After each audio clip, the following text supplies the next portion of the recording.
la race humaine.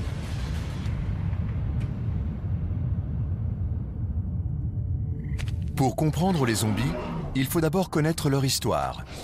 Notre zombie contemporain vient d'un film réalisé en 1968 par un réalisateur encore inconnu du nom de George Romero, La Nuit des Morts Vivants.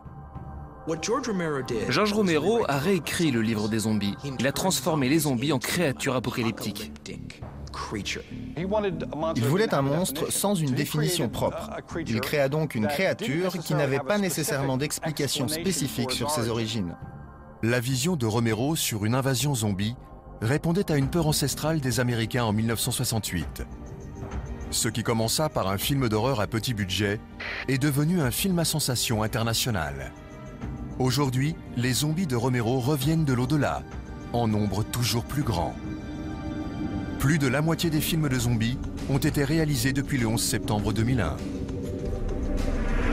Dans la littérature, au cinéma, dans les jeux vidéo, où que vous regardiez, il y a des zombies. Ils sont enracinés dans notre culture. Mais Romero n'a pas inventé le zombie. La créature existe depuis que l'homme a marché sur Terre.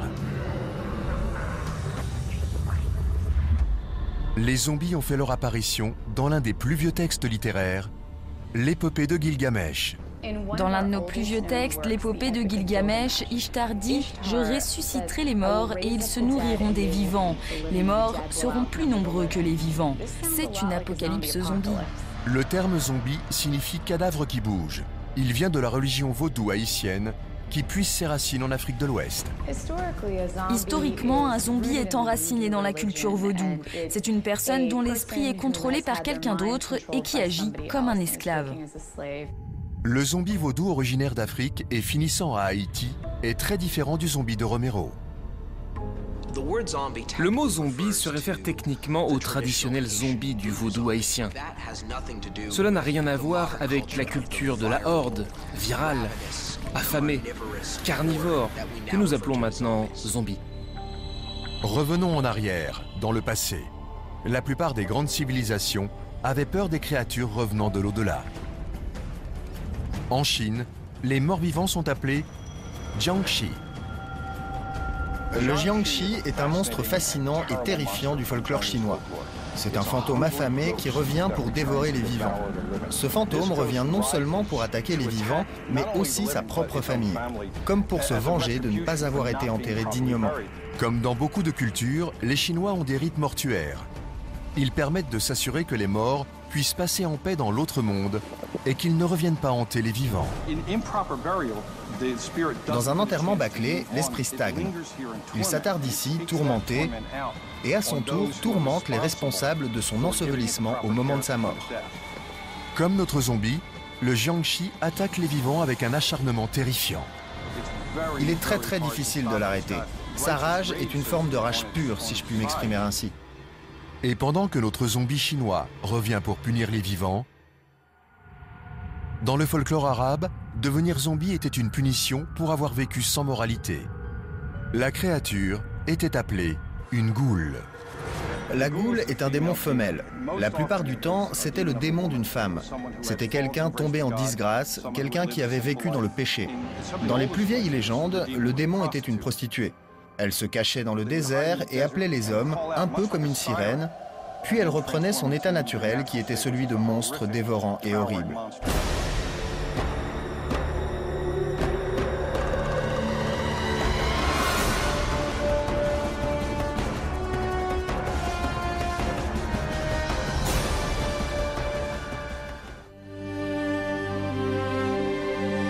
La goule avait une allure si fascinante que Romero donna son nom aux zombies de la nuit des morts vivants.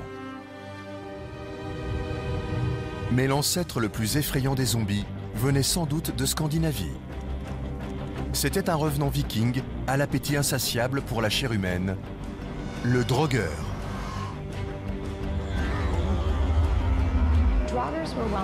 Les droguards étaient très connus dans la mythologie nordique. C'étaient des personnes revenues de l'au-delà comme des machines que l'on ne pouvait arrêter. La seule chose à faire était de les tromper pour qu'ils retournent sous terre. Le zombie conserve un certain degré de sa propre intelligence, ce qui le rend un peu plus effrayant, car il sait ce qu'il est et se complaît dans ce qu'il est. La seule chose qui peut l'arrêter, c'est un héros avec une force colossale. Donc notre héros moyen finira en repas pour le monstre. Le drogueur nordique est le plus sauvage des zombies de l'histoire. Mais la créature la plus proche de notre zombie moderne était le revenant d'Europe de l'Ouest. William de Newburgh, pasteur anglais du XIIe siècle, est le premier chasseur de zombies de l'histoire. Il a écrit sur les esprits devenus des morts vivants et qui doivent se nourrir des humains. Ils ne savent peut-être pas pourquoi et nous ne le savons certainement pas non plus. William de Newburgh fut l'un des premiers à essayer de comprendre pourquoi. Pour William de Newburgh, les revenants n'étaient pas juste une légende. Ils existaient vraiment et avaient pour mission de nous détruire. Il écrivit « Il est difficile de croire que des cadavres sortent de leur tombe, mais il y a de nombreux cas attestés par de nombreux témoignages. » Ces écrits sont devenus très importants pour l'Église parce qu'ils représentaient un moyen d'essayer de comprendre, d'identifier et finalement d'exterminer ces monstres qui revenaient pour nous empoisonner la vie. Ils voulaient savoir s'il y avait un moyen de comprendre ce besoin horrible, parce que dans ce cas, nous pourrions peut-être essayer de l'arrêter. Pour comprendre les zombies, il faut commencer par la fin, avec la mort.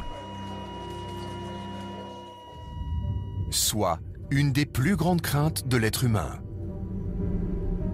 Peu importe l'endroit où vous vous trouvez dans le monde, peu importe votre culture ou votre histoire, nous comprenons tous la mort. Tout le monde meurt, tout meurt et nous avons peur de cela. Mais cette peur est en fait assez logique. Les cadavres sont mauvais pour la santé. Ce qu'il advient d'eux après la mort n'est pas un mystère.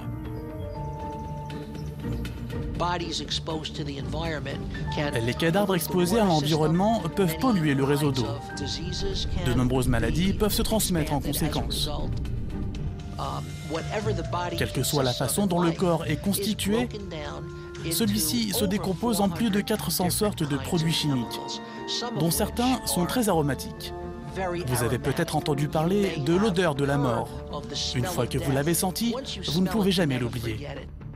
Compte tenu de la réalité physique des cadavres, les êtres humains apprennent à se débarrasser de leur mort rapidement.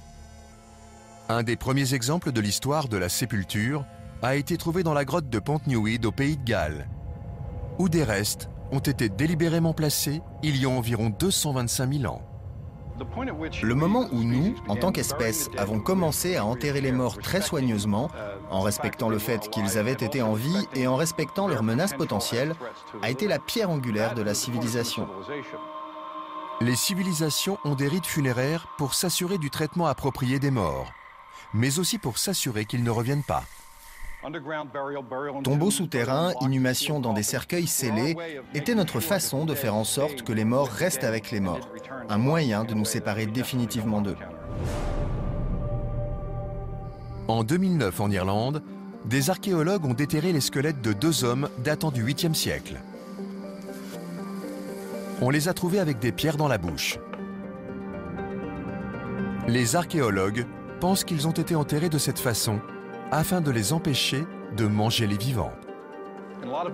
Pour un grand nombre de croyances, il existe des situations où les hommes mettaient des briques dans la bouche des morts pour les empêcher de mordre. Les empêcher d'utiliser leurs armes principales était primordial. Tout au long de l'histoire, de nombreuses cultures ont pris la menace des revenants au sérieux. En grec ancien, un mot a même été inventé pour cela. Maskalismos. Maskalismos est un mot de l'ancien grec qui signifie mutiler le corps pour qu'il ne revienne pas d'entre les morts. Parfois, on enlevait les organes internes, cœur, foie, cerveau, toutes choses pouvant empêcher les fonctions vitales du corps de fonctionner. Un grand nombre de ces rituels s'éternisent et se transmettent également d'une culture à l'autre. Les Chinois craignaient tellement les morts vivants qu'ils ne prenaient aucun risque. Ils attachaient physiquement chaque cadavre avant l'inhumation. Selon la coutume chinoise, un corps bien enterré est lié de telle sorte qu'il ne puisse pas bouger. Il est même souvent cloué dans le cercueil. L'idée était de l'enfermer dans ce qui représentait avant tout son chariot pour l'autre monde. Les fixations, si elles sont faites correctement, maintiennent le corps dans le cercueil. Si elles sont faites avec la moindre erreur, elles créent un monstre qui continuera à attaquer et qui devra être arrêté, comme vous l'imaginez, par une combinaison de rituels, de magie et de force.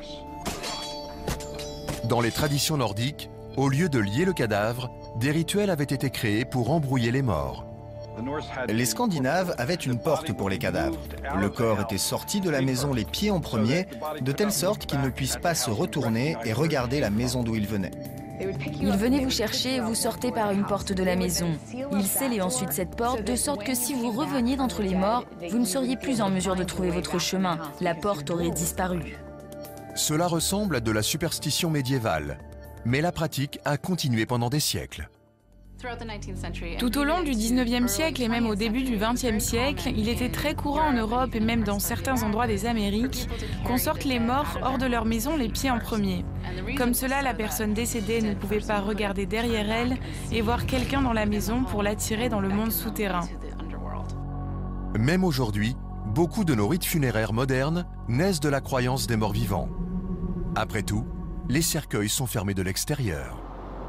Nous n'avons pas vraiment besoin de boulonner quelque chose qui va rester 6 pieds sous terre, mais nous le faisons de toute façon. Une part de nous est effrayée par la possibilité que quelque chose sorte, et nous voulons nous assurer que ces rituels ont toute l'attention requise pour que rien ne se passe.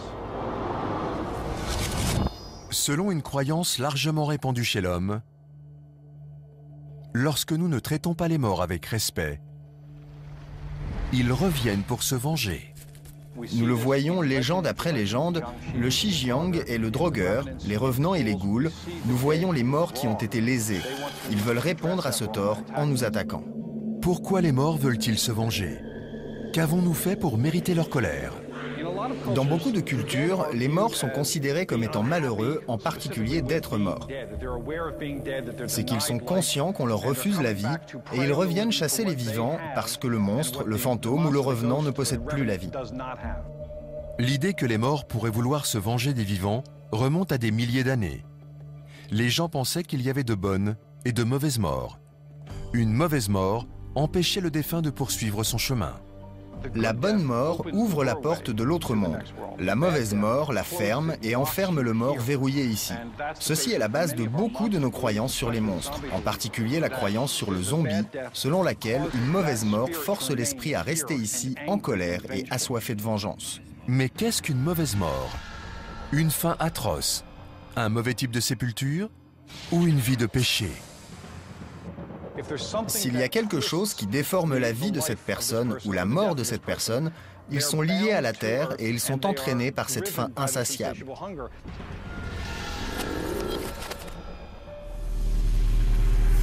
Une fois sortis de la tombe, les zombies n'ont qu'une seule idée en tête. Ils veulent de la nourriture. À l'aide! À l'aide! Que s'est-il passé? Il a été mordu! Et il n'y a qu'un seul plat sur le menu.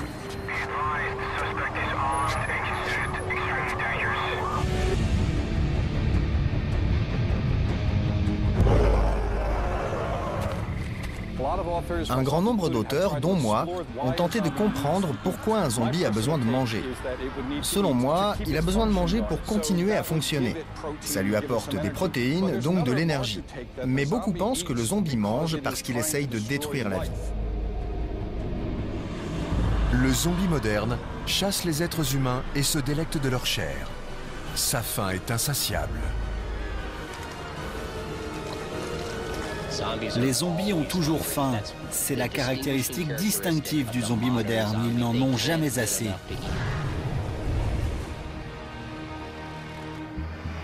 Nous ne savons peut-être pas pourquoi ils veulent notre chair. Mais cette faim nous mène directement à l'un des plus forts tabous de l'homme, le cannibalisme. Le problème du cannibalisme est énorme pour nous, les êtres humains. En partie à cause du dégoût, de la peur, mais aussi à cause de son lien avec ces choses dont nous avons peur dans le noir. Nous avons une peur primaire d'être pris pour des aliments. Peu importe notre place dans l'histoire, nous avons toujours eu la conviction prédominante que peu importe ce que l'on fasse, on ne mangera surtout pas d'humains. Le cannibalisme a marqué l'histoire. Déjà dans les mythes de la Grèce antique, le tout-puissant dieu Cronos a mangé son fils aîné pour l'empêcher de s'emparer du trône. Cronos avait renversé son propre père pour s'emparer du monde. Il était assez intelligent. Il s'est dit « Mes enfants vont essayer de me renverser ». Alors pour éviter cela, il les a mangés. Cronos a déjà mangé ses 5 premiers enfants lorsque le 6e naît, Zeus. La femme de Cronos décide cette fois de cacher le bébé. Plus tard, Zeus reviendra pour tuer son père. La morale de l'histoire est claire. Le cannibalisme ne peut être toléré, et en particulier lorsque cela touche des membres de votre propre famille. Le message dominant du cannibalisme dans la mythologie grecque n'est jamais positif. On revient toujours pour vous mordre au sens propre du terme. Le cannibalisme n'apparaît pas seulement dans les mythes, mais aussi dans des événements bien réels. La plupart des sociétés l'interdisent. Mais quand une personne mange d'autres personnes, elle sait qu'elle viole plus que la loi. Un instinct humain. L'un des épisodes les plus sombres de l'histoire américaine est basé sur le cannibalisme. Le sort terrible réservé à l'expédition d'honneur prouve que des circonstances extrêmes peuvent faire tomber n'importe qui dans le cannibalisme.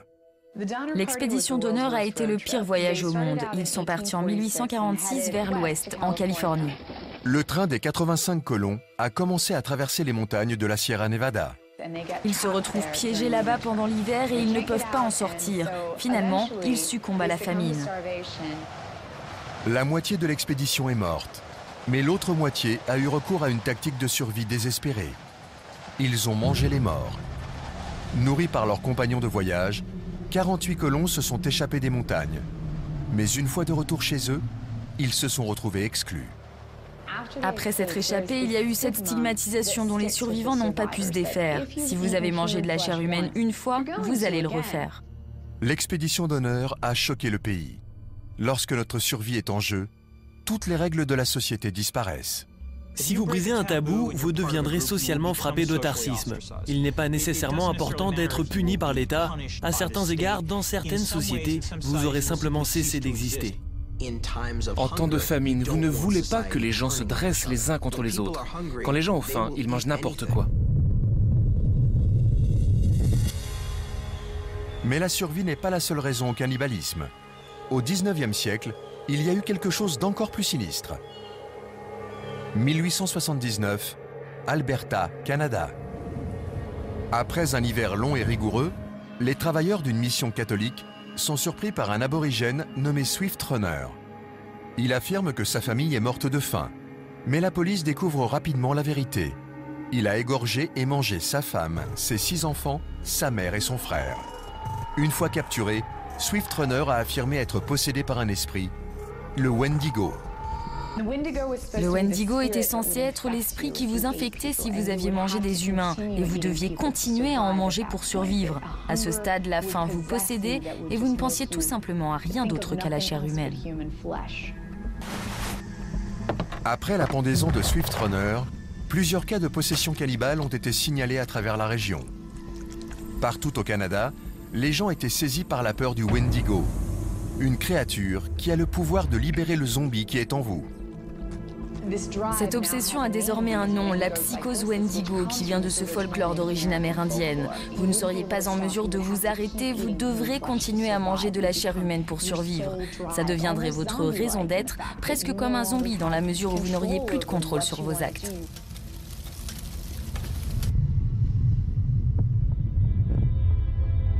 Plus récemment, un autre homme poussé par le désir de chair humaine a ravivé l'horreur des zombies. C'était en juillet 91. La nuit était tombée quand la police de Milwaukee est entrée dans cet appartement. Difficile d'imaginer ce qu'ils y ont trouvé. Un congélateur avec à l'intérieur des parties de corps humain dont 3 têtes coupées. 2 crânes ont également été trouvés dans une marmite et 3 torses dans un grand tonneau en plastique. Terrifié, un jeune homme avait arrêté une voiture de police et dit aux forces de l'ordre qu'il avait été enlevé par le propriétaire de l'appartement. Si lui a eu la chance de s'échapper, Les résidents de Milwaukee ont appris plus tard que jusqu'à 17 jeunes hommes étaient morts dans ces lieux. Un mélange de maisons d'abattage et de chambres de torture. Ils ont tous été tués au cours d'une période de 13 ans par Jeffrey Dahmer. Il démembrait les corps, les cuisinait avant d'en manger certains morceaux.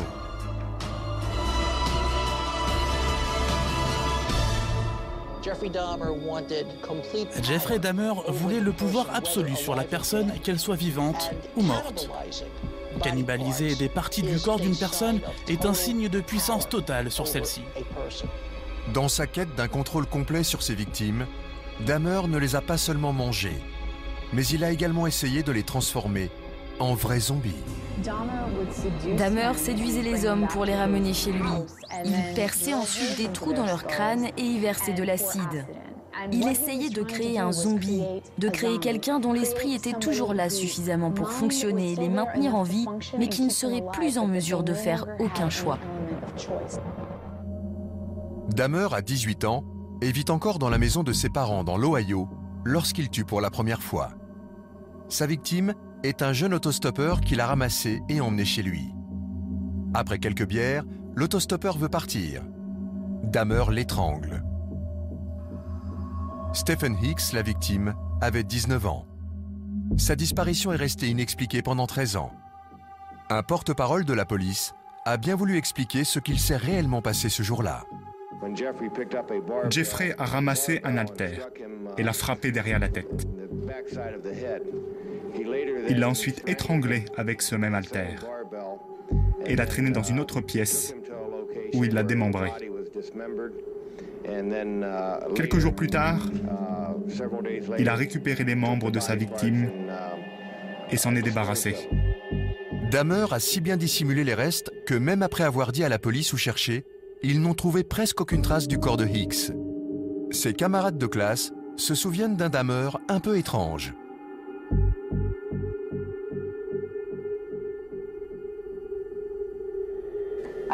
J'ai toujours eu le sentiment que quelque chose de tragique allait se passer avec lui. Après avoir échoué à l'université, Dahmer a rejoint l'armée pour servir en tant qu'infirmier en Allemagne. Mais il buvait beaucoup et a été réformé au bout de 2 ans. Il a ensuite occupé des emplois plus précaires et est allé vivre avec sa grand-mère à Milwaukee. En septembre 1987, Dahmer rencontre un jeune homme dans un bar gay. Il le tue dans un hôtel à proximité. Dahmer met le corps dans une valise qu'il emporte avec lui chez sa grand-mère. C'est chez elle qu'il va découper le corps avant de le jeter à la poubelle. 1 an plus tard, Dahmer a dû prendre son propre appartement. Sa grand-mère ne supportait plus son ivresse et l'odeur qui se dégageait du sous-sol. Il prétendait que c'était seulement des ordures. Mais Dahmer avait de nouveau tué. En mai 1991, Dahmer attire un garçon de 14 ans dans son appartement. Mais le jeune homme parvient à s'échapper. Une passante alerte la police qui interroge Dahmer. Il prétend alors que le garçon a 19 ans et que ce n'était qu'une querelle d'amoureux. Mais la passante n'y croit pas. Elle contacte la police une nouvelle fois, en vain. Tout est pris en charge, madame. Vous êtes sûr? Madame, je ne peux pas être plus clair. Tout est OK. Il est avec son petit ami dans son appartement où il a même des affaires. Mais ce que je veux dire, c'est que... Et si c'était un enfant et pas un adulte? Je veux dire, êtes-vous sûr que c'est bien un adulte? Madame, je viens de vous le dire, tout est OK pour nous. J'en suis sûr. Resté seul avec le garçon, Dahmer le tue. L'enquête a révélé plus tard que les officiers de police qui avaient répondu n'avaient pas réellement procédé à toutes les vérifications nécessaires. Dahmer a finalement été arrêté en juillet 1991. Il avait déjà tué et en partie mangé 17 personnes. Sa dernière victime aurait dû être Tracy Edwards, un jeune homme rencontré dans un centre commercial que Dahmer a convaincu d'aller chez lui. Il offre à son invité une boisson énergisante et tente ensuite de le menotter. Mais Edwards parvient à le repousser et s'enfuit en courant pour alerter la police. Les agents pensent à une fausse alerte jusqu'à ce qu'ils demandent à Dahmer les clés des menottes. Il devient alors fou furieux, à tel point que les policiers sont obligés d'utiliser la force pour le maîtriser. Mais le cauchemar commence plus tard, quand les policiers remarquent l'odeur de chair humaine en décomposition qui émane de l'appartement. Dahmer avoue.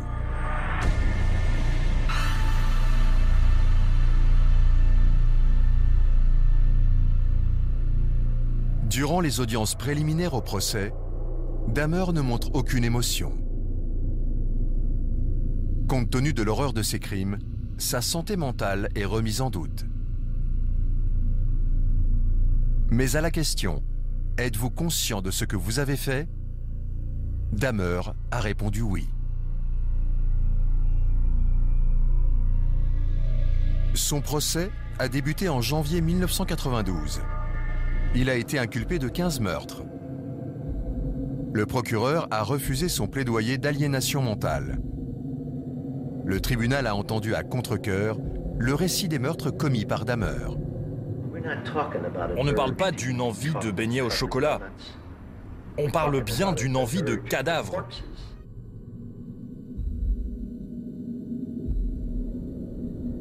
En février, Dahmer est reconnu coupable. Le juge Lawrence Graham le condamne à 15 peines de perpétuité.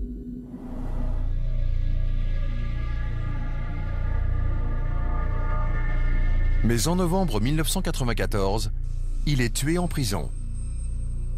Lui qui cherchait à faire de ses victimes de véritables morts-vivants, a fini par passer de l'autre côté de la barrière. Et il n'en est jamais revenu.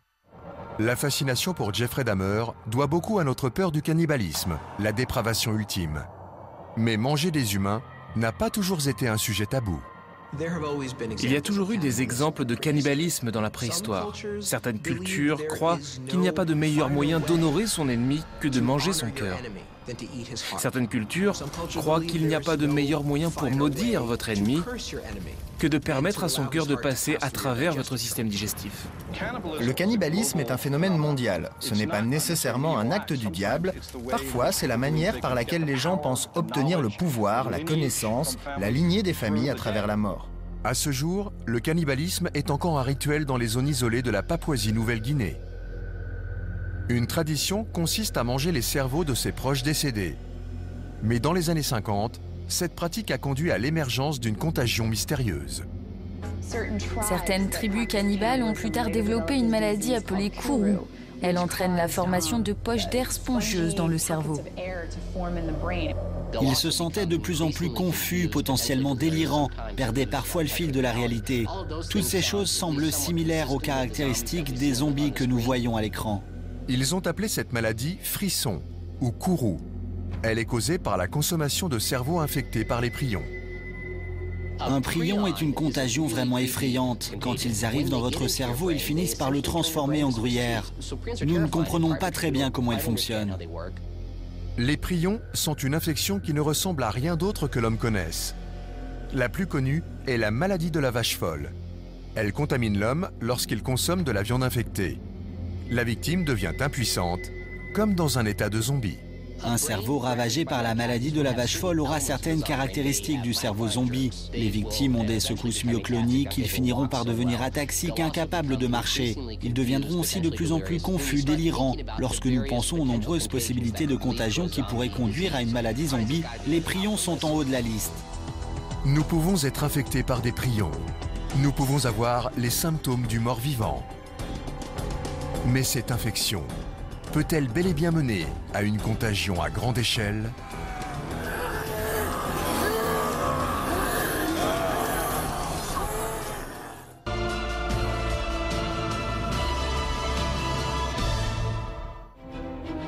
Les zombies, ils nous terrifient plus que jamais. Dans l'histoire, quand les sociétés sont face à une menace qui leur est inconnue, qu'elles ne sont pas sûres de la façon de les gérer, le concept des revenants venus nous attaquer devient très populaire. Bon nombre de personnes pensent que la civilisation est plus proche qu'elle ne l'a jamais été de l'effondrement total. Nous pensons que la fin du monde est proche. Il y a tellement d'éléments qui nous oppressent de tous côtés et qui ne demandent qu'à détruire la société. Il y a une guerre mondiale contre le terrorisme, le réchauffement climatique, il y a une crise financière mondiale.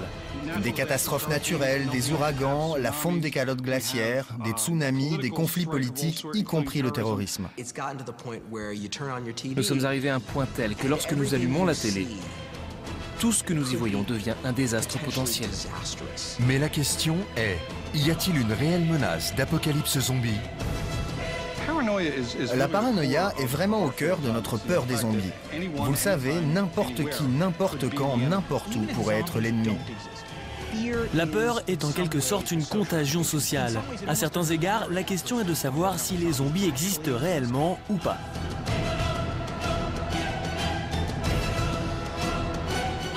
Notre survie en tant qu'espèce est en jeu. Les zombies sont de retour d'entre les morts. Et ils sont plus proches que vous ne pourriez le croire.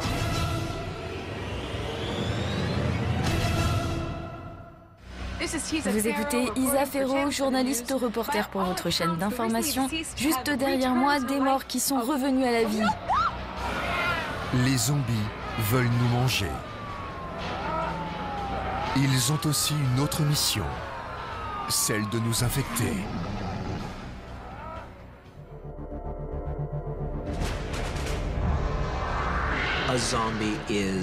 Un zombie est rongé par une maladie et a un impératif biologique unique, qui est de répandre le virus en mordant et en consommant des êtres humains. C'est le principe de base. Le but du zombie est de faire d'autres zombies. Sortir et infecter d'autres personnes, c'est le but de leur existence. Il se propage d'une personne à l'autre très vite. Parfois par le biais d'une morsure, c'est donc par la salive, d'autres fois directement par le sang du zombie. Une chose est sûre, le virus se propage très vite comme une maladie ou comme une peste. La peste zombie est mortelle et incurable, et elle frappe sans discernement. C'est tout ce que nous craignons le plus dans la maladie. La maladie chasse à l'aveugle. Elle vous tombe dessus, peu importe qui vous êtes, et rien ne l'arrête vraiment. Les films de zombies jouent vraiment avec cette peur, avec l'idée qu'elle peut s'en prendre à n'importe qui. Peu importe ce que nous faisons, même si nous essayons de la combattre, elle se propage. Parce que si vous tuez une personne qui est infectée, elle reviendra en tant que zombie. Il s'agit d'une menace croissante qui ne nous permet pas d'avoir une réponse adéquate. L'hypothèse d'une apocalypse zombie est terrifiante. Non seulement parce qu'elle est mortelle pour nous en tant qu'individus, mais surtout parce qu'elle conduirait à la destruction totale de notre société.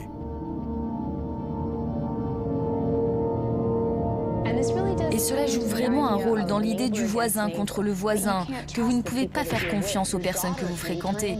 Votre fille peut être transformée en zombie à tout moment, ou elle peut aussi se retourner contre vous pour se sauver, dans le cas d'une épidémie. Les aspects psychologiques de la peste zombie peuvent en fait être plus dommageables que n'importe quel autre effet direct de la contagion elle-même. Vous seriez en train de combattre quelque chose qui ressemble à votre bien-aimé, mais qui n'est plus votre bien-aimé. Cette personne que vous regardez est maintenant une manifestation vivante du virus, et pour cette raison, elle n'est pas guérissable, et nous devons la tuer. Les fléaux détruisent les liens de la société et de notre humanité. Ils ne se contentent pas de tuer la population, ils brisent les civilisations. Eh bien, la chose terrifiante sur les fléaux n'est pas juste qu'ils nous tuent. C'est également que nous sommes tellement impuissants face à eux. Les fléaux conduisent à la panique. Les gens sont les uns contre les autres. Vous ne pouvez faire confiance à personne. La société tombe en morceaux.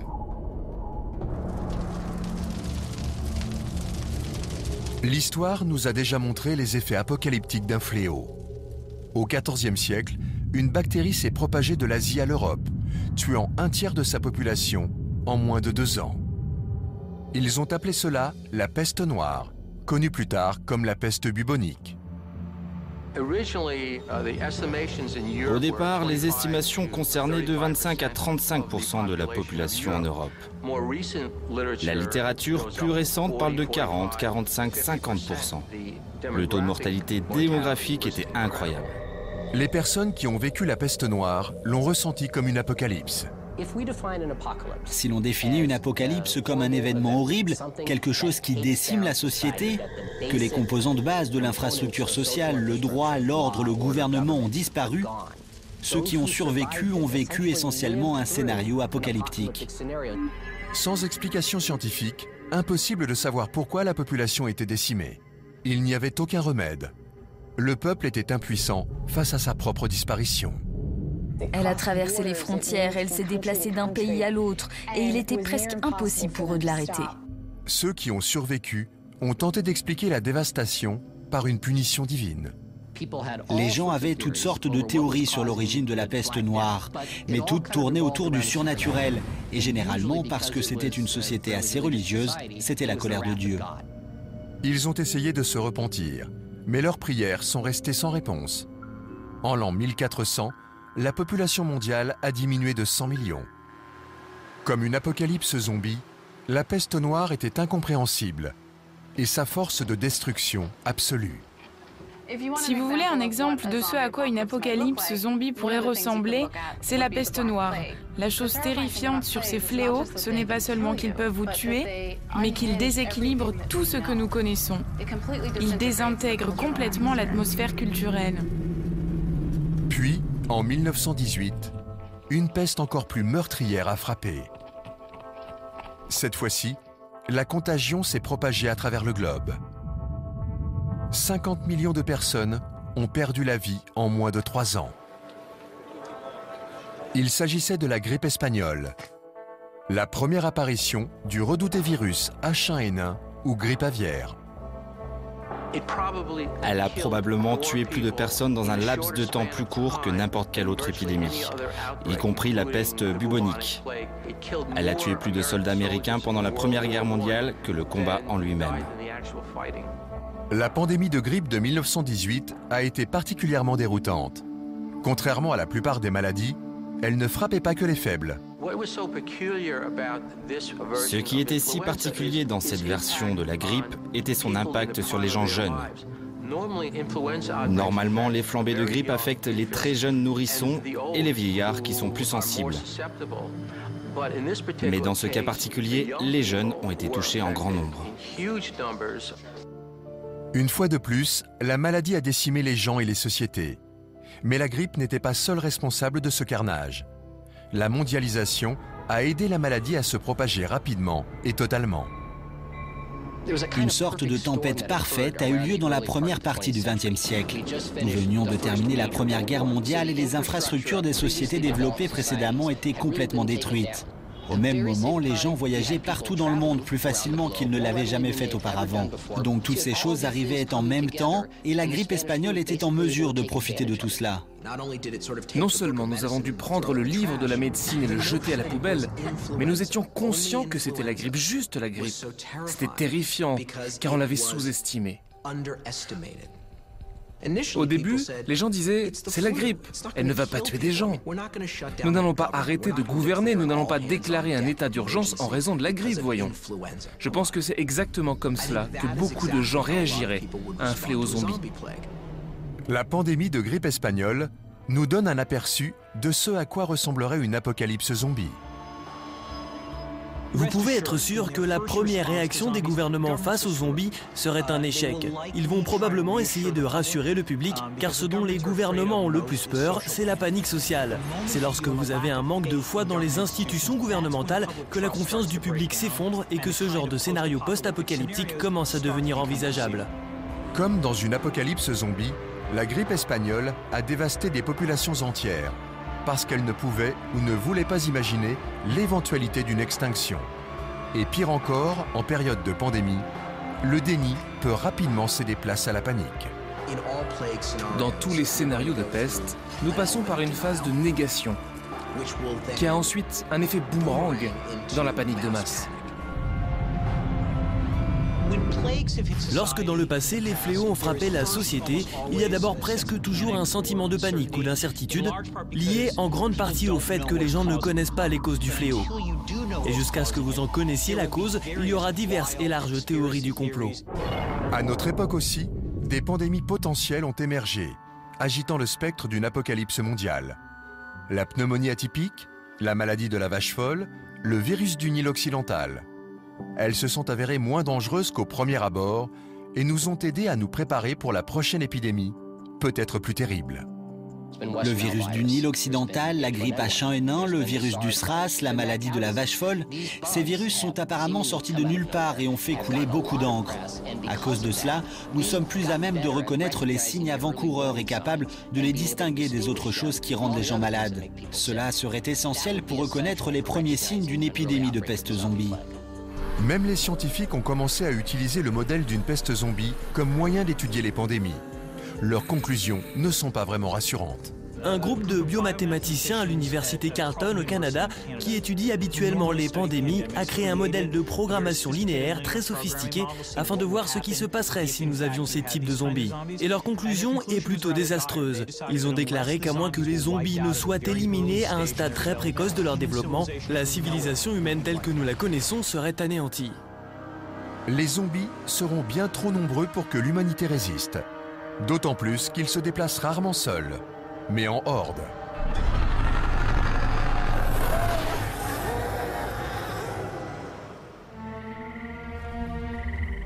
N'importe qui peut gérer un zombie. Vous pouvez manger un sandwich pendant que vous vous éloignez d'un zombie. Donc 1 ou 5 zombies, ce n'est pas un problème. Mais une horde de zombies, là oui. Les zombies se déplacent lentement, mais ils ne cessent jamais d'avancer. Et pire encore, ils se multiplient et se multiplient.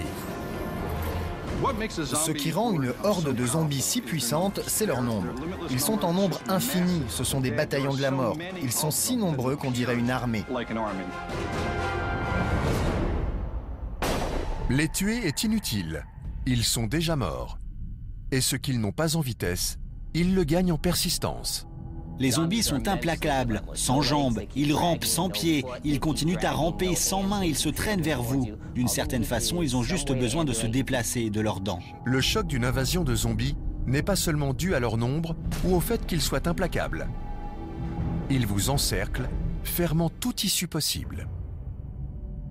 La réaction première des gens est de trouver un endroit où ils peuvent se barricader pour que le zombie ne puisse pas les atteindre. Mais le problème avec ça, c'est que vous êtes coincé dans une pièce sans nourriture, sans eau ou en quantité limitée dans le meilleur des cas. Le siège est un thème commun à tous les scénarios d'invasion zombie. La horde qui progresse entoure une poignée de héros qui se terrent dans une position de défense. La guerre de siège a été utilisée avec beaucoup de succès. De l'histoire des Visigoths à celle des Mongols, en passant par celle des nazis. C'est vraiment une guerre d'usure. Avec une attaque de zombies, c'est le summum de la guerre de siège, parce que vous avez un ennemi dont les ressources ne vont pas s'épuiser. Ils ne vont pas partir et abandonner le combat.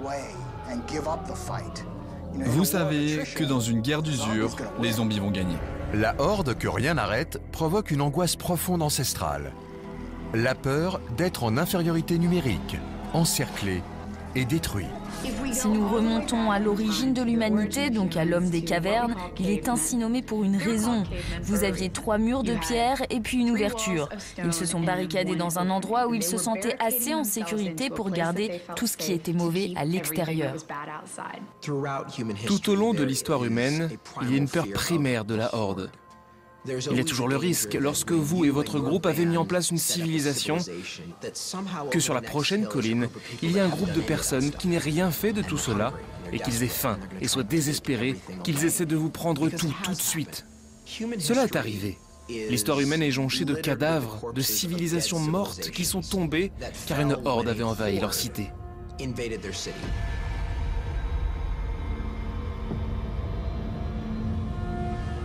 Un des exemples les plus célèbres de hordes destructrices est apparu à Rome au 5e siècle. Pendant près d'1 millier d'années, la ville romaine était au centre de l'empire le plus puissant sur Terre. C'était jusqu'à ce que les barbares du Nord arrivent. Les Visigoths. Les Romains étaient terrifiés par les Visigoths. Brusquement, ils furent encerclés par ces barbares brutaux, sauvages, qui étaient sur le point de détruire leurs lieux les plus sacrés et mettre effectivement leur ville à sac. C'était la fin de leur civilisation. En 2 ans, les Visigoths ont entièrement absorbé Rome. La ville dite éternelle n'était plus.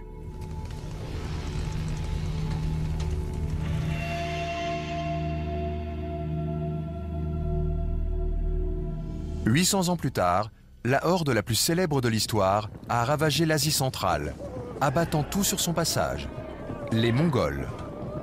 D'ailleurs, c'est d'eux que vient le mot horde. Ils ont apporté une nouvelle brutalité à la guerre, qui consistait à bouillir et écraser les victimes, et à catapulter les têtes coupées. Toute armée d'invasion est terrifiante, mais il y a une raison pour laquelle nous parlons encore des envahisseurs mongols. Ils pillaient, ils mangeaient leurs prisonniers. Ils furent particulièrement brutaux dans leurs tactiques. Il y a des moments où nous sommes confrontés à une menace écrasante, quelque chose de si vaste, de si grand que cela nous effraie et nous détache même de notre propre groupe de protection. La horde mongole en est un parfait exemple. C'est tellement rapide et tellement énorme qu'il n'y a pas de défense adéquate. Au milieu du XIIIe siècle, la horde mongole a fait irruption dans la ville de Bagdad et a dévasté le joyau de l'Empire islamique. Pendant des siècles après cela, la ville, si étincelante à une époque, était une épave. Nous parlons du pillage de Rome en 410. Nous parlons de la façon dont le pillage de Bagdad par les Mongols a mis fin en quelque sorte à l'âge d'or islamique. Je pense que le fait que tout ce que nous construisons peut être détruit par une horde est ancré dans notre esprit. Beaucoup de théories d'invasion zombie décrivent une ville assiégée par une armée implacable dont le but est la destruction totale. Ce scénario s'est joué plus récemment, au cours de la Seconde Guerre mondiale. Cette fois-ci, les nazis étaient la horde. Lorsque nous parlons de l'apocalypse zombie, nous avons une tendance à considérer que c'est quelque chose d'abstrait. Mais en fait, nous l'avons réellement vu à travers le monde. Un bon exemple est le siège de Leningrad. Leningrad, 1941.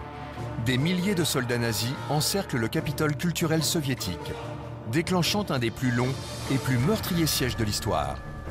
La bataille fit rage pendant près de 900 jours.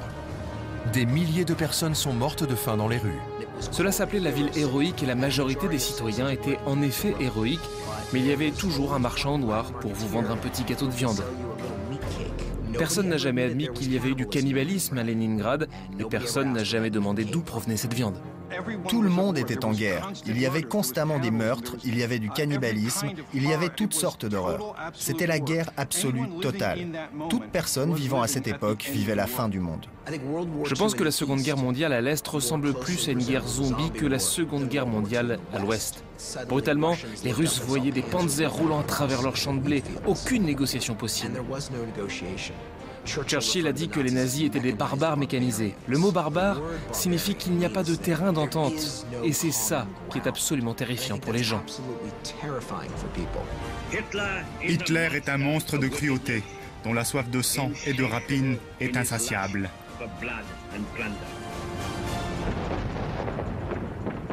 Mais contrairement à n'importe quelle autre armée dans l'histoire, un siège zombie peut arriver non seulement de la colline d'en face, mais de notre propre communauté, voire de notre propre maison. Et le plus terrifiant, c'est que le zombie pourrait être un monstre que nous avons libéré. Dans beaucoup de fictions zombies, on voit que ce sont les humains la cause de l'épidémie. C'est la guerre biologique, c'est quelque chose que nous avons créé. Nous pourrions être responsables du retour des morts parmi les vivants, mais involontairement. Très souvent, la création de zombies est non intentionnelle mais arrive par accident dans un laboratoire secret du gouvernement. Dans beaucoup d'histoires, les humains tentent d'exploiter la puissance de la nature à leur propre fin. Mais la technologie créée finit par déclencher une force destructrice qui enclenche l'apocalypse zombie. Il y a derrière tout cela l'idée qu'en quelque sorte, nous avons fabriqué quelque chose par la radiation. Le génie génétique, une arme bioterroriste, quelque chose. Nous avons fait quelque chose pour libérer cela. Il y a la crainte qu'en jouant avec la science, nous sommes en fin de compte en train de jouer avec notre propre destin. La création de ces sortes de super microbes finira par causer notre perte.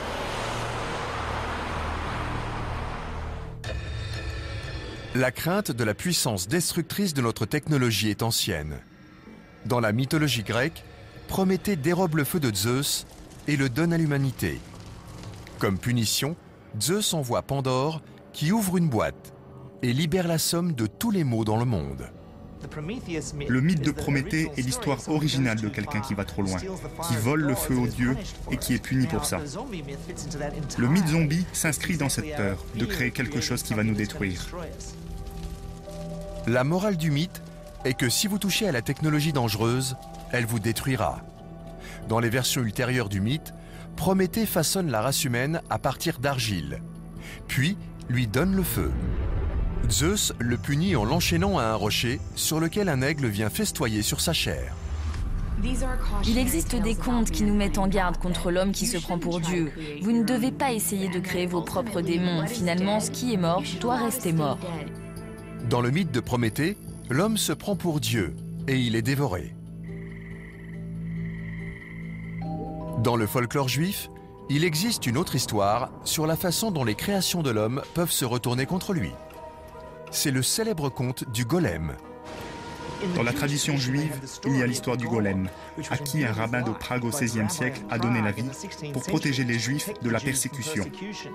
Le golem échappe à tout contrôle et devient une sorte de monstre puissant implacable. Le golem devient de plus en plus violent, tuant juifs et non-juifs. Il finit même par se retourner contre son créateur. Le golem devient fou et c'est à son créateur de décider comment il peut être détruit. Le rabbin est alors obligé de tuer le golem en enlevant l'amulette autour de son cou, celle avec laquelle il lui avait donné la vie. Le golem est un conte parfait. Il nous montre pourquoi nous ne devons pas essayer de nous prendre pour Dieu. C'est le conte classique de mise en garde. Nous n'en savons pas assez sur l'univers, mais nous pensons tout savoir. Et l'orgueil est souvent quelque chose qui revient nous détruire. En 1816, Mary Shelley écrit son propre conte, édifiant, sur le potentiel destructeur de la technologie. Elle crée le zombie le plus célèbre de l'histoire, le monstre du docteur Frankenstein. Le sous-titre du livre est le Prométhée moderne. Une autre histoire, un autre avertissement de ce qui arrive quand l'homme essaye de se prendre pour Dieu. Mary Shelley a écrit Frankenstein à une époque de grande innovation scientifique. Ce livre contestait la façon dont les gens se référaient à Dieu, au savoir et à ce qui était possible et impossible. Certaines personnes avaient peur que nous bricolions avec la nature d'une manière plus négative que positive. Shelley s'est inspiré de l'histoire de Prométhée, d'un mortel fait à partir d'argile, mais dans son histoire, le docteur Frankenstein apporte la vie aux morts.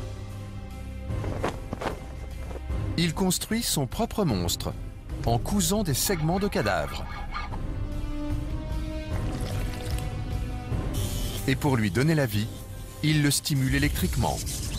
On appelle ce procédé la galvanisation. La galvanisation est une théorie qui a vu le jour à la fin des années 1700. Selon cette théorie, si vous appliquez une charge électrique à un cadavre, ça pourrait le ranimer. Au début du 19e siècle, un scientifique italien nommé Giovanni Aldini utilisa cette technique pour tenter de ranimer les cadavres de criminels exécutés. Les expériences d'Aldini ont produit des spasmes musculaires, tics du visage et des réactions dans le cœur d'un cadavre. Les journaux londoniens ont rapporté à tort que le forçat George Forester avait été ramené à la vie. Le cas de George Forester, électrifié jusqu'à ce qu'il revienne d'entre les morts, a été l'une des principales influences de Mary Shelley pour l'écriture de Frankenstein. Dans Frankenstein, je pense que Mary Shelley a voulu faire un grand commentaire sur la technologie en avance sur nous. Ces nouvelles technologies ne devraient pas nous permettre de nous prendre pour Dieu. Nous devrions accepter la mort comme étant la mort. Lorsque Shelley écrivit Frankenstein, les gens ont craint que la science et la nouvelle technologie ne détruisent leur mode de vie.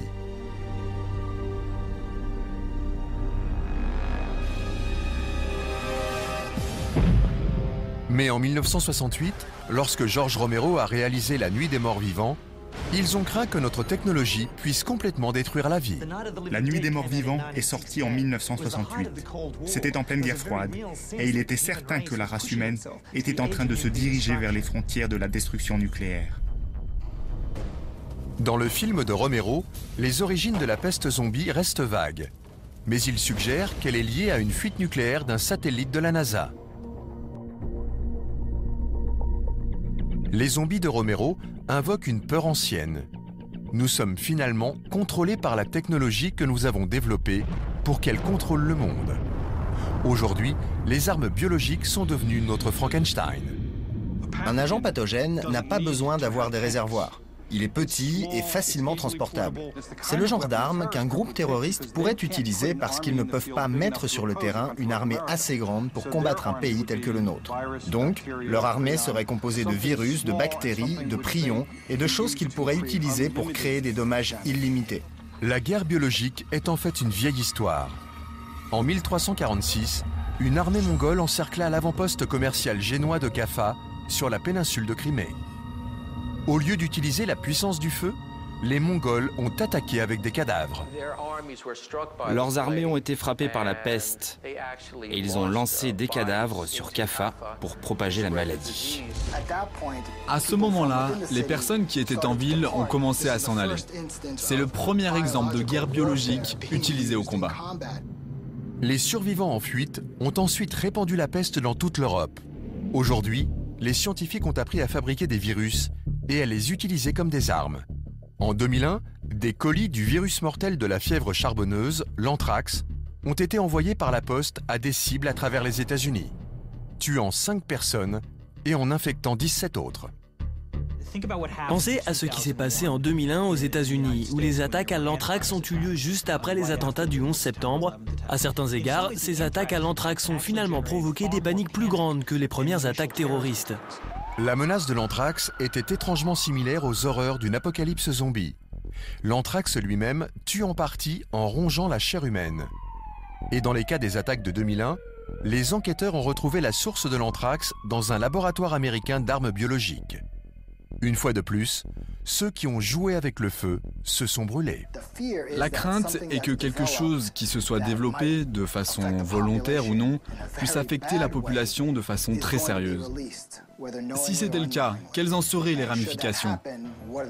Alors comment quelque chose qui est toujours en cours d'élaboration pourrait être maîtrisé? Les craintes d'une apocalypse zombie qui arriverait maintenant impliquent souvent la menace renouvelée du bioterrorisme. Il y a beaucoup de discussions dans les médias et dans l'armée pour savoir si un virus zombie pourrait être militarisé. Et la réponse est effectivement oui. Il y a beaucoup d'agents pathogènes différents, de parasites, de combinaisons de maladies facilement transformables en armes et qui pourraient créer une peste zombie. Est-ce qu'un fléau zombie est vraiment possible? Il ne fait aucun doute que nous disposons de la technologie qui pourrait mener à notre perte. L'impensable devient imaginable. Pire, envisageable. Du côté des citoyens, mais pas seulement. Nos gouvernements s'intéressent de près à la possibilité d'une invasion zombie. Quand ils sont venus m'interroger, je leur ai dit qu'il fallait créer un groupe de travail sur les zombies et qu'il fallait penser à une manière d'encourager la population à réfléchir à sa préparation personnelle.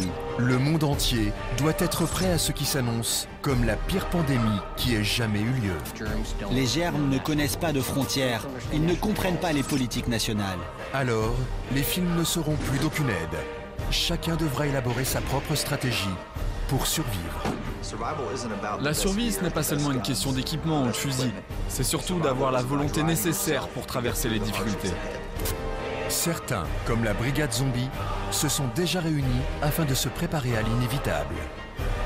Nous avons des auteurs, producteurs de cinéma, scientifiques, physiciens nucléaires et militaires, tous réunis pour centraliser cette formidable masse d'informations.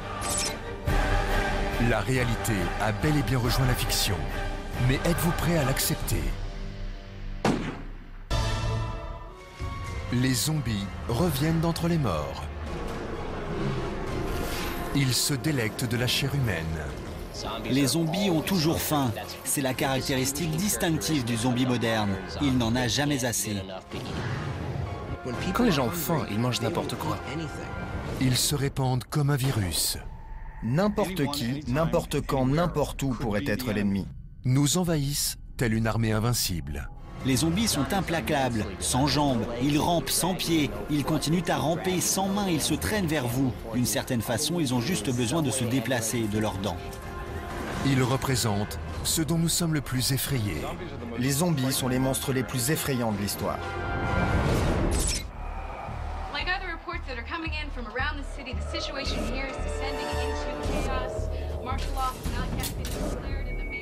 Les zombies sont dans les films, les bandes dessinées, à la télévision.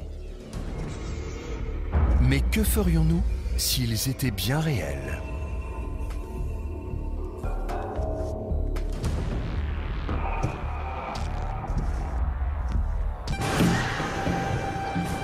Certaines personnes se préparent déjà à ce que les morts reviennent à la vie. L'ancien vice-président Richard Cheney a parlé du problème du 1%. S'il y avait même ne serait-ce qu'une chance sur 100 qu'Al-Qaïda lance une attaque terroriste, les conséquences seraient si graves que cela vaudrait la peine de prendre toutes sortes de contre-mesures possibles pour empêcher que cela ne se produise. Maintenant, admettons que la probabilité d'une attaque de zombies soit beaucoup plus faible, les conséquences seraient si graves que nous devrions nous engager dans une politique de planification dès maintenant, plutôt que d'attendre l'inévitable. Se préparer à une apocalypse zombie est la meilleure façon de se préparer au pire. Qu'il s'agisse d'une invasion de morts-vivants ou de tout autre événement catastrophique. J'ai une trousse de secours zombie. Cela s'appelle mon kit de tremblement de terre et tout ce qu'il y a dans ce kit serait utile en cas de fléau zombie, même le pied de biche. Tout ce qui se trouve dans votre trousse de préparation zombie se trouve dans une trousse de préparation catastrophe. Votre maison est prête. Vous disposez d'un approvisionnement en eau et en nourriture pour au moins 3 jours. Si votre maison ou le lieu où vous habitez n'est pas sûr, vous avez un plan. Pour survivre à une catastrophe, il ne suffit pas d'avoir des réserves. Il faut aussi acquérir des compétences réelles de survie. J.L. Bourne, un officier de la marine formé à la survie et auteur de romans populaires sur les zombies, se prépare à la possibilité d'une invasion. La survie ne se résume pas aux fusils, aux pansements, aux haricots et à une grotte quelque part. Il faut également penser à ce dont vous avez besoin pour survivre et aux compétences que vous avez besoin d'acquérir. Mais seules les techniques de survie ne suffisent pas. La survie, ce n'est pas seulement une question d'équipement ou de fusil. C'est surtout d'avoir la volonté nécessaire pour traverser les difficultés. Comment se préparer à survivre à une apocalypse zombie? Quelque chose que nous n'avons jamais connu auparavant.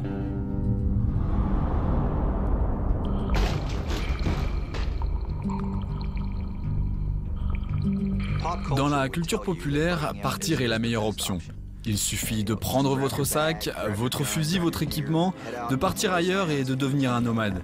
En réalité, partir devrait être l'une des solutions de dernier ressort. Restez dans les lieux aussi longtemps que possible. Si vous restez sur place, alors vous devez être prêt à transformer votre maison en forteresse. Pour fortifier une maison standard, il vous suffit d'aller dans une quincaillerie et d'acheter du contreplaqué, d'être prêt, comme vous le feriez pour un ouragan, à protéger vos fenêtres. Les experts en survie appellent à vous barricader chez vous. Si la forteresse cède, il faut évidemment fuir. Mais cela doit rester votre dernière option, et ce, pour une bonne raison. Vous devrez renoncer à tous vos biens. Si je devais me sauver, j'emporterais avec moi certaines choses. Après l'eau, la nourriture est la deuxième chose la plus importante. J'emmènerais aussi une trousse médicale et un miroir de signalisation. Je pourrais utiliser du feu même si le briquet ne marchait plus. Je ferais aussi en sorte de me protéger contre les menaces que je pourrais rencontrer.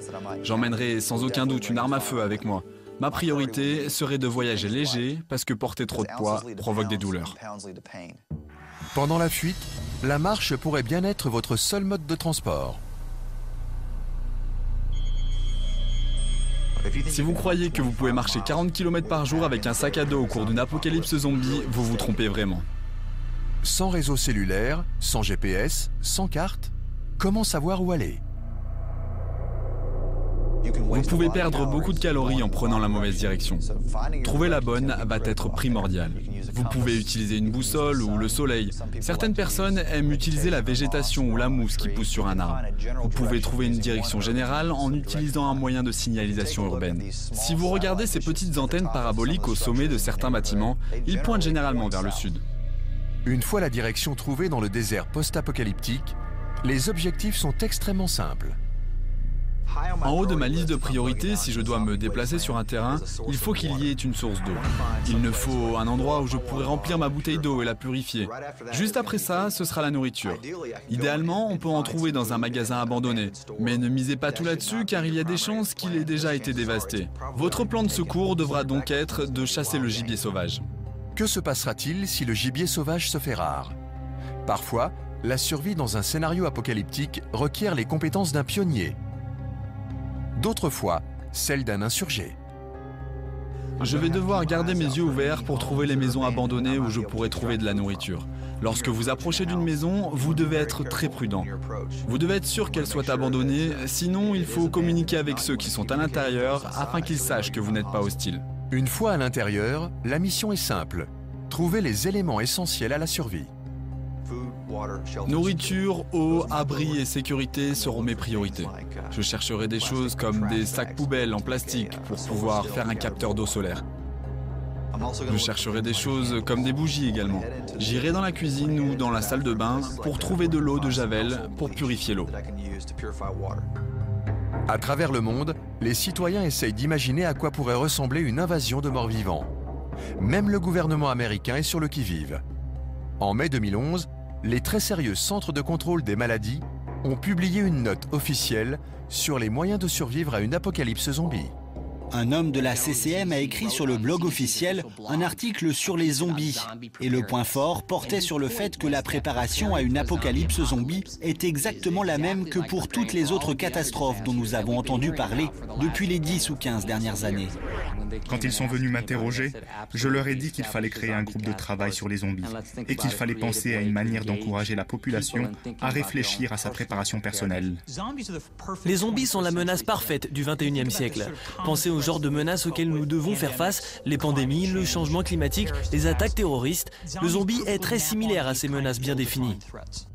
Si vous pouvez faire en sorte qu'un groupe de jeunes apprenne à s'approvisionner en nourriture et en eau et en matériel médical, que vous leur parliez de zombies ou non n'est pas important, l'objectif est qu'ils soient prêts. Une attaque de zombies entraînerait une crise d'une ampleur inimaginable. Mais à quoi ressemblerait l'invasion? L'apocalypse serait progressive. Les premiers témoins des infections seraient les médecins. Lors d'une apocalypse zombie, n'importe quel hôpital où les victimes seraient amenées deviendrait Ground Zero. Les hôpitaux effectuent régulièrement des exercices de simulation de catastrophe. Nous avons eu un exercice où 20 de nos employés agissaient en tant que patients et même si notre hôpital est plutôt grand, les ressources de l'hôpital pour s'occuper de ces 20 patients ont été mises à l'épreuve. Alors imaginez si nous étions confrontés à des patients par milliers. C'est la question d'amplitude qui rend l'apocalypse zombie si terrifiante et si dévastatrice en termes d'optimisme. Les premiers intervenants auraient peu de temps pour réagir. Les hôpitaux seraient rapidement dépassés. La première ligne de défense pour une invasion de zombies est de garder nos têtes, au sens propre et au sens figuré. C'est quelque chose que nous n'avons pas vu avant, mais c'est quelque chose que nous maîtrisons mieux depuis les 10 dernières années à cause de l'émergence de pandémies. Quand un patient infecté arrivera, les médecins verront des symptômes inhabituels. Ils essaieront peut-être de le traiter avec des médicaments, mais ils ne vont pas savoir aborder cette chose qui doit absolument être arrêtée. Les médecins ne vont pas tuer leurs patients pour les empêcher de contaminer d'autres personnes.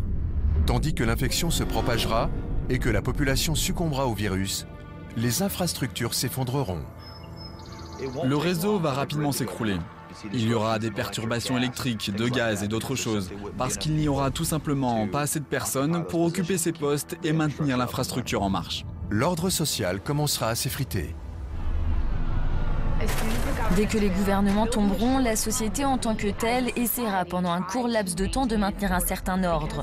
Mais puisque nous n'aurons pas de figure de proue centrale, il y aura un certain nombre de différents groupes d'hommes qui s'affronteront et puis tout se déchaînera. Avec les systèmes d'approvisionnement perturbés, trouver de la nourriture et de l'eau deviendra une lutte vitale. Avec la mondialisation, nous sommes devenus plus dépendants d'une livraison quotidienne. Que se passera-t-il quand les camions ne rouleront plus? Que se passera-t-il lorsque les navires s'arrêteront de naviguer et les avions de voler? La chose effrayante à propos d'une apocalypse zombie, c'est qu'ils peuvent nous tuer de bien des façons qui n'ont rien à voir avec le contact physique réel. Ils peuvent nous tuer de faim, ou de déshydratation ou par la maladie. Comme dans toute catastrophe, la survie dépendra d'une bonne communication. Utilisez ce qui reste des médias pour partager les informations avec les survivants. La première ligne de défense contre une invasion de zombies serait la communication de l'information.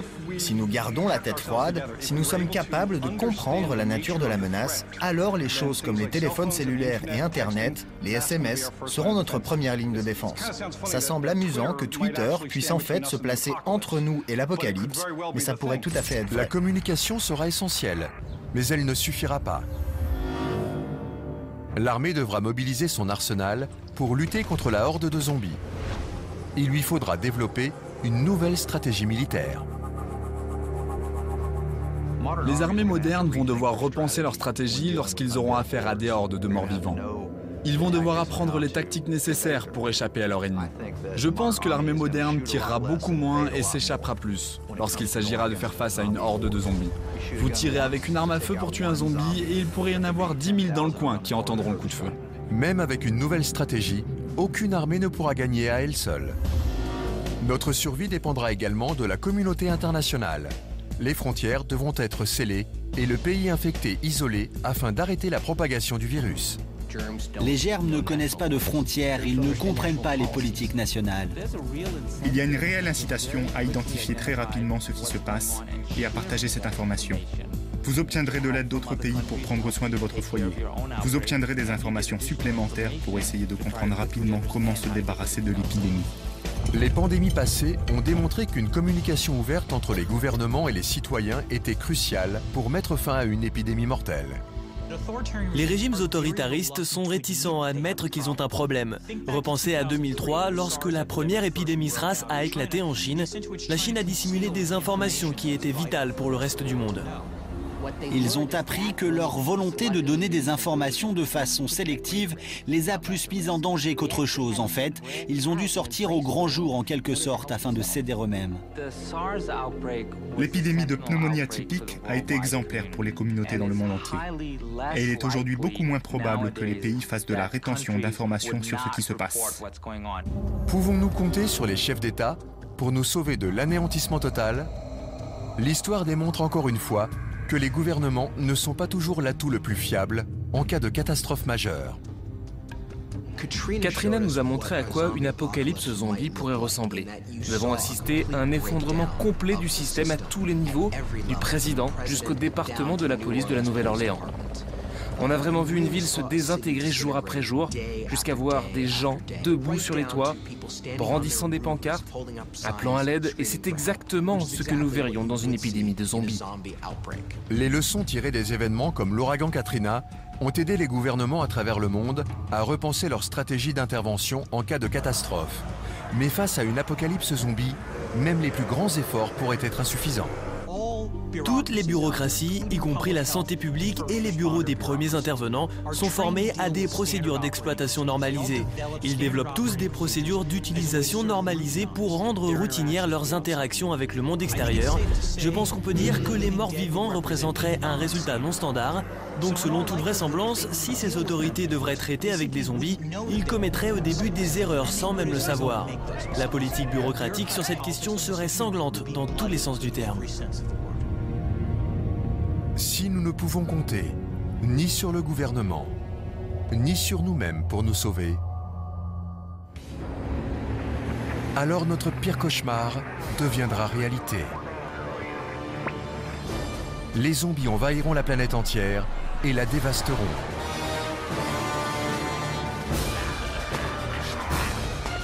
Mais une nouvelle génération apparaîtra. La génération Z.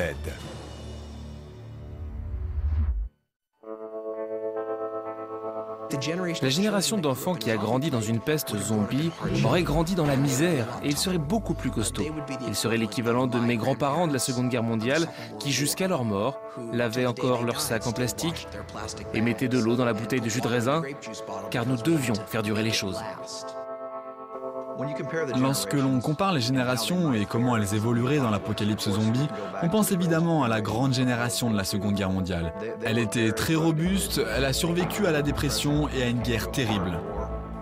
Alors que la société se reconstruira, À quoi le nouveau monde ressemblera-t-il? Après une apocalypse zombie, l'économie va changer radicalement vers quelque chose qui ressemblera plus à du troc et à une économie basée sur la production. Nous allons être obligés de produire pour consommer et apprendre à faire des choses avec nos mains. Les industries de haute technologie disparaîtront. Une société post-apocalyptique privilégie les besoins humains fondamentaux.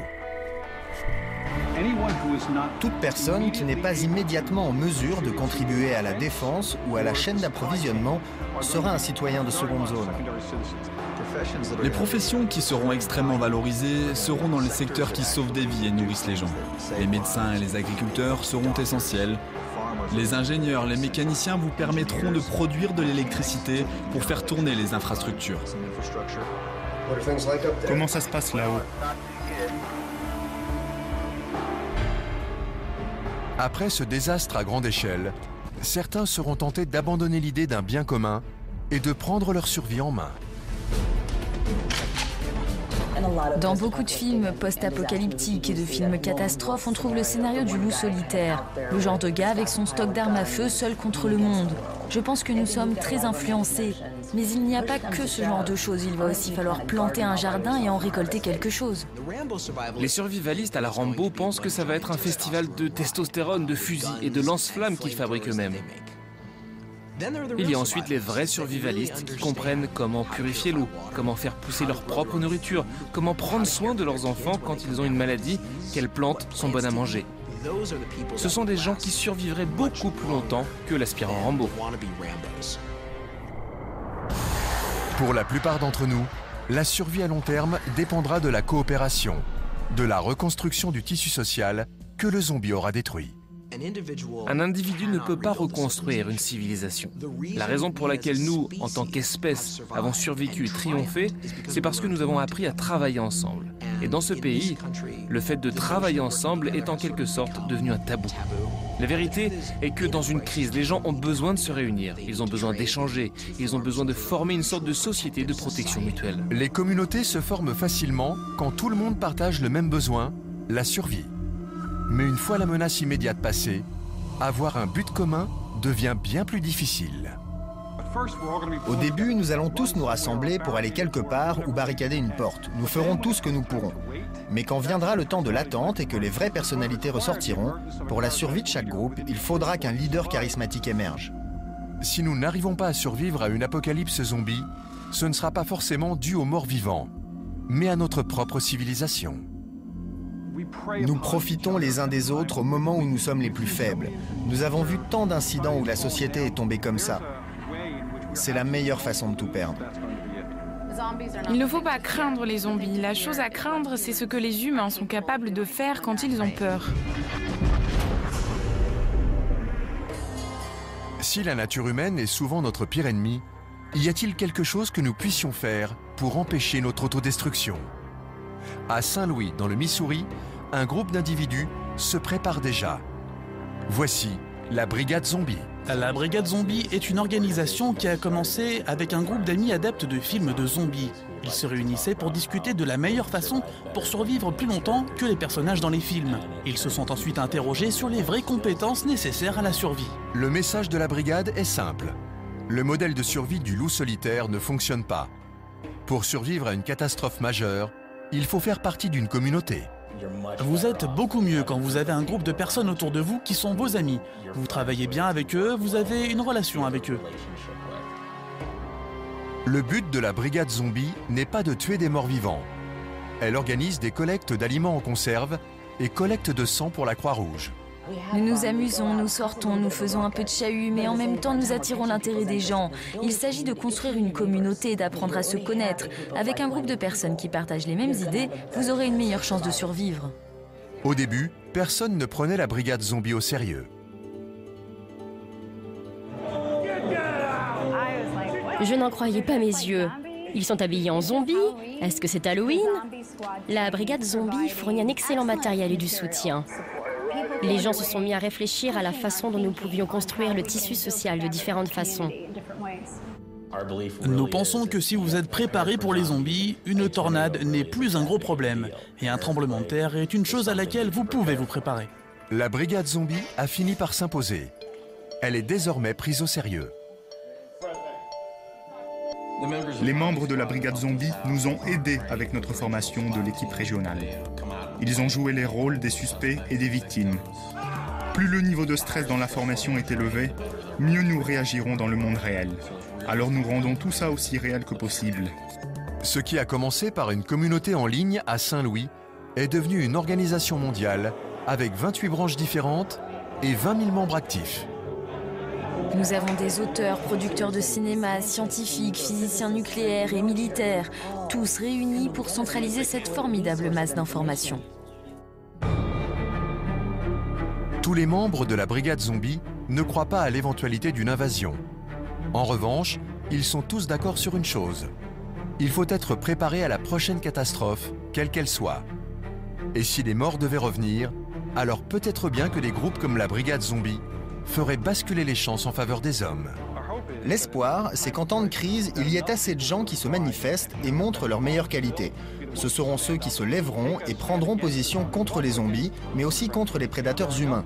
S'ils sont assez nombreux, ils seront les points de ralliement pour notre contre-attaque et notre ultime survie. Les zombies sont la plus grande menace imaginable pour la civilisation.